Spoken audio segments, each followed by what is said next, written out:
While honeymooning in Maine, my husband and I stopped in the picturesque town of Boothbay on a particularly dreary and rainy day.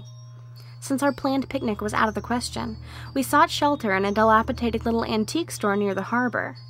While my husband inspected the large chests and side tables near the door, I eagerly examined the antique tools and seafaring equipment inside the glass sales counter at the back.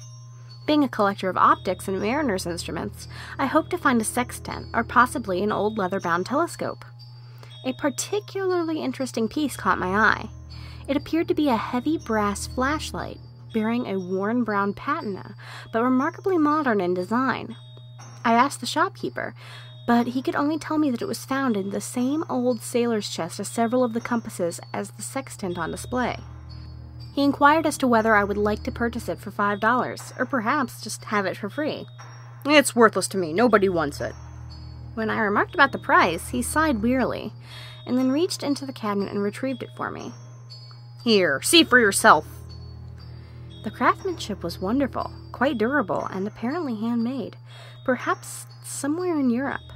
Worn lettering indicated that it might be German, or perhaps Austrian in origin. I twisted the bulb housing a weak red beam. It started sweeping out. Poking it into a dark corner of the shop, I was greeted with fantastic monotone swirls moving and entwining with each other like a pit of eels. As I stared further into this unusual projector kaleidoscope, my fanciful mind invented ghoulish faces and sinuous, gnarled tendrils. Shutting the device off, I turned excitedly to the shopkeeper. "Fantastic," I said. "It must have an oil filter of sorts in the front of the lens. I have 2 Victorian kaleidoscopes, but none of them are illuminated like this." "You don't get it, do you?" "Nobody gets it.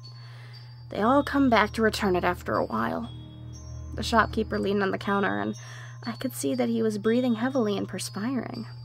"They all think it's some sort of trick, till they start seeing when the light's off." "That ain't no projection, ma'am. That darned thing, that light, it ain't making up those creatures. It's just letting your eyes see what's already there."